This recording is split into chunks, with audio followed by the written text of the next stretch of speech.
Good morning, everybody. It is the 18th of September, which means we have less than 100 days left in this year. So wanted to come to you today with a real quick update. The market is still absolutely prime for people who are thinking about buying and selling. And I know that that's contrary to what everyone has been telling you, but even though, yes, the interest rates are still up, I've seen just this morning looking at about 7.25, 7.5 for decent credit score kind of situation. So yes, that's a lot higher than any of us ever believed it would be, 2 years ago when we were getting rates that were, in the threes even. So, the rates being where they are, prices are still doing well. We're about average sale price of about 315. Days on market is still in that first, handful of days. So things are still selling, things are still moving.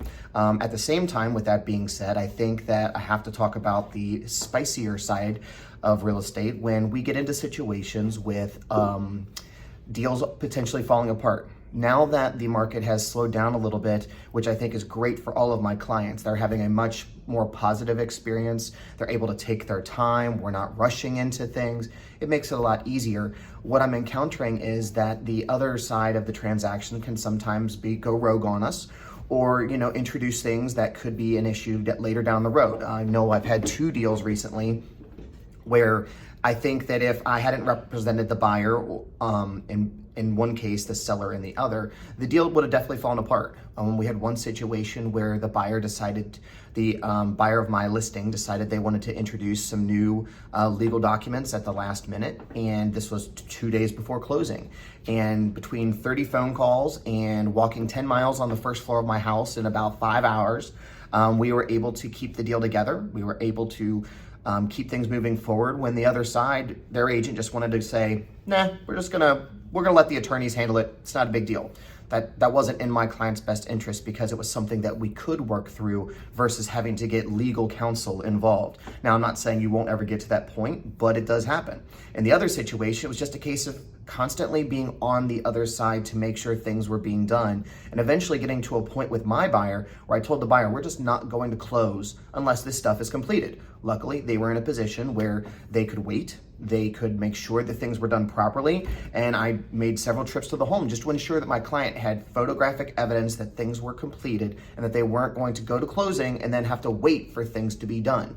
So in this market, who represents you is just as important as ever, because if you've got somebody who is not very experienced, has not worked with this kind of market, and is not well versed in the ups and downs and how to mitigate damage, so to speak, when we have spicier issues pop up, that's going to be a problem for you. That makes your experience not good, and you will remember that for the rest of your life. You'll remember that one time when things went sideways. Well, I try to minimize that for my clients. So with that being said, there's a lot of people who are saying, we're going to wait. We're not going to buy right now. We are going to wait to sell our home because we want the rates to get better.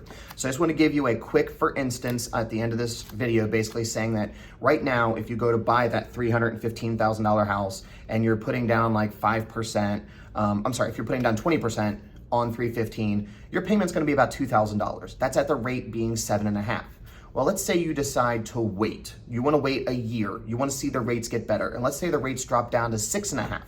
Well, now that house that was 315 is now 330 because the prices are still going up. People are still buying. So in a year, if we have 5% appreciation, that 315 is now 331 or so.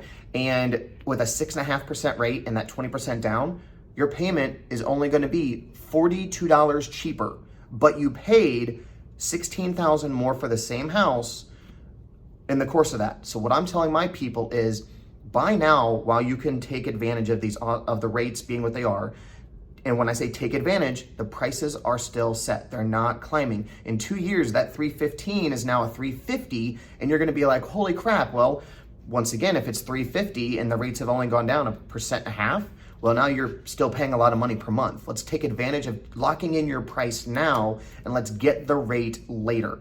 If you're thinking about making a move, buying or selling or both, let's talk about how we can leverage the position you're in and make your experience as best as possible. Even if you're thinking about doing something in January, March, June of next year, let's get talking about that now, because this is the prime opportunity to put a plan in place, figure out what numbers are going to look like for you, and we can make next year awesome.